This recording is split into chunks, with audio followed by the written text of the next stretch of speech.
देखिए, स्वच्छता ही सेवा ये अभियान भारत सरकार का है और जिसमें पूरे भारतवर्ष में गंदगी को लेकर गंदगी हटाओ के नारे के साथ में हम लोग कार्य करते हैं। इस वर्ष की जो इसकी थीम है वो कचरा मुक्त भारत रखी गई है और कहीं भी किसी शहरी अथवा ग्रामीण क्षेत्र में कूड़ा ना दिखे, कचरा ना दिखे और सफाई का एक व्यापक आंदोलन चलाया जाए, एक व्यापक एक अभियान चलाया जाए। उसके लिए माननीय मुख्यमंत्री जी के सरकार के निर्देश हमें प्राप्त हुए।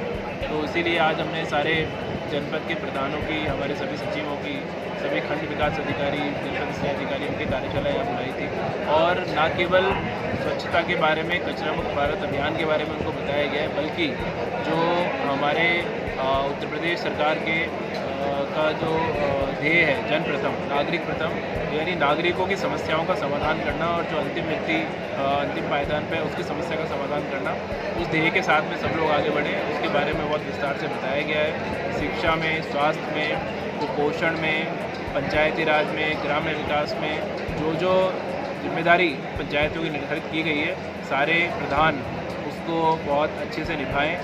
दूसरे डिपार्टमेंट के साथ में कोऑर्डिनेशन करके सारे सेक्रेटरी काम करें और अगर ये भी बताया गया है कि इन सब चीज़ों में शिथिलता फिर भी अगर पाई जाती है, कहीं किसी नागरिक को ने इनको अप्रोच किया किसी काम के लिए और होने लायक अगर काम है उसके परेशान किया गया, लटकाया गया, तो उसमें फिर कार्रवाई के लिए तैयार हैं। प्रधान की प्रधानी भी हम लोग धारा 95(6) में समाप्त करेंगे और जो सेक्रेटरी हैं उनको भी हम लोग सस्पेंड करेंगे अगर काम नहीं करेंगे। तो काम करें, काम को हम लोग पुरस्कृत करेंगे।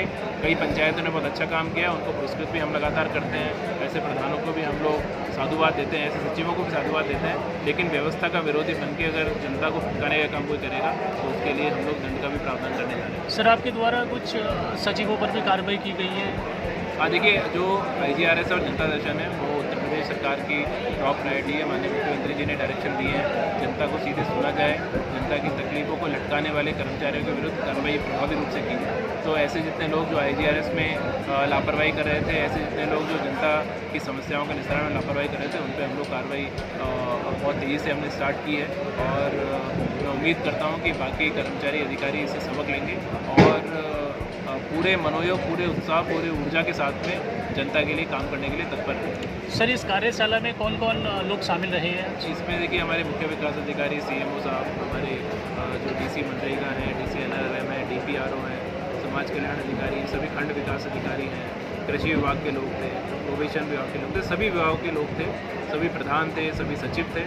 तो करीब 1000 के आसपास लोग हमारे यहाँ पे थे जिन्होंने आज सर, देखा गया है ग्रामीण क्षेत्रों में जो शिकायत करता है दर भटकते हैं और वो लास्ट में आपका सहारा लेते हैं, तो क्यों ना सर इसको तहसील स्तर पर ही निस्तारण करा दिया जाए? यही तो मैंने कहा ना, यही चीज़ मैंने कही है कि सबसे पहले तहसील स्तर पर, क्यों ग्राम स्तर पर निस्तारण अगर कोई चीज़ हो सकती है तो उसको वहीं से कराना चाहिए। तो इसीलिए हमने सेक्रेटरी, प्रधान और जो हमारा पूरा पंचायत भवन इसलिए बना हुआ है, ग्राम पंचायत सचिवालय का नाम इसलिए दिया गया है कि लोगों को कलेक्ट्रेट में ना भटकना पड़े।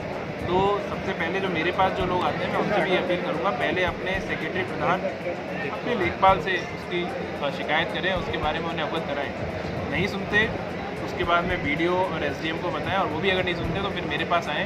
तो और मैं देख भी रहा हूँ कि जो लोग आते हैं मेरे पास, मैं पूछता भी हूँ कि पहले आप जो हमारे अधीनस्थ अधिकारी हैं उनके पास गए हैं क्या। अगर उनके पास जाने के बाद भी निस्तारण नहीं होता, लापरवाही किसी स्तर पर होती है, तो हम लोग उस पर कार्रवाई कर ही रहे हैं। अच्छा सर, मैंने खुद मिली है कि कुछ अधिकारियों की, प्रधानों की झूठी शिकायतें की जाती हैं और नहीं, अगर जो देखिए वो बिल्कुल ठीक है, व्यवस्था में हर तरह के लोग हैं। जो लोग झूठी शिकायतें करते हैं तो उस पर हम कोई कार्रवाई भी नहीं करते। बहुत सारी हमारे पास मतलब आपको ब्रीफ नहीं कर पाएंगे, लेकिन ऐसे लगभग 2-3 दिन में ऐसे केसेस आते हैं कि जहाँ पे झूठी शिकायत की। सोशल मीडिया पे भी मैं देखता हूँ बहुत सारे लोग एक दिन, जैसे जो पिछला संपूर्ण समाधान दिवस था, एक गांव से करीब 20 लोग आए कि हमारा बारिश में बहुत नुकसान हो गया, मकान गिर गया। तो मुझे थोड़ा उसमें आश्चर्य भी हुआ था कि हमने सारे लेखपालों को निर्देश दिए हैं कि, और आपने देखा भी होगा, जब अतिवृष्टि हुई तो फसल सर्वे के लिए और अगर कहीं जनहानि या पशु हानि हुई है या मकान क्षति हुई तो हमारी टीमें तुरंत पहुंची है। तो उसके लिए मैं उनको धन्यवाद भी देता हूं। तो उस गांव के लेखपाल से मैंने पता किया और SDM को तुरंत भेजा, तो झूठी शिकायत पाई गई। तो ऐसे भी जो लोग हैं, तो ऐसे लोगों को भी हम चेतावनी देते हैं कि किसी ट्रैप में ना आए, प्रशासन का समय बहुत कीमती से उसको व्यर्थ ना करें और जो गरीब लोग हैं, जो वास्तव में आवश्यकता जिन लोगों को है, उनकी सेवा करें। अच्छा DM सर, हमने खुद देखा है कुछ ज़मीनी हकीकत जो शौचालय बनाए गए हैं वो भी नहीं खोल रहे हैं, कुछ पंचायत घर भी नहीं खोल रहे हैं ज़िले में। तो ऐसे देखिए, ऐसा 10% केस हो सकता है, कुछ लापरवाह लोग व्यवस्था में हमेशा होते हैं और उन्हीं का चिन्हीकरण करके उन पर कार्रवाई करने के लिए बहुत विस्तार से हमने बता दिया।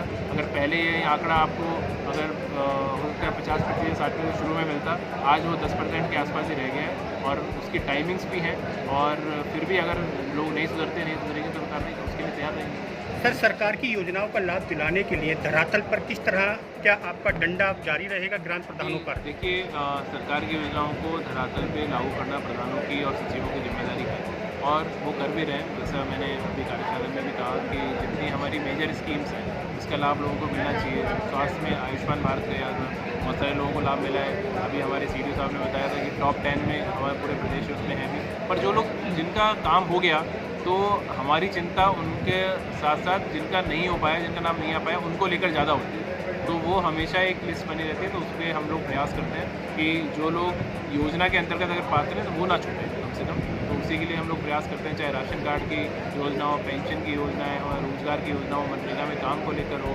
किसी के यहाँ पे नाली सड़क खड़ंजा बनना हो, पार्क बनना हो, लाइट लगनी हो, इन सब चीज़ों पे लगातार प्रयास कर रहे हैं। और ऐसा नहीं है, बहुत सारी यही वो टीम है जिसने बहुत अच्छा हमारा काम भी किया है और मुझे विश्वास है कि आगे भी सब लोग अच्छा काम करेंगे, क्योंकि बीच बीच में इन सबको बुला के और नए नए जो डायरेक्शंस आते हैं और कई बार इतने काम में लोग भूल जाते हैं, शिथिल पड़ जाते हैं, तो उनको फिर से उनका जॉब याद दिलाना ये भी हमारी जिम्मेदारी है। ठीक है, थैंक यू।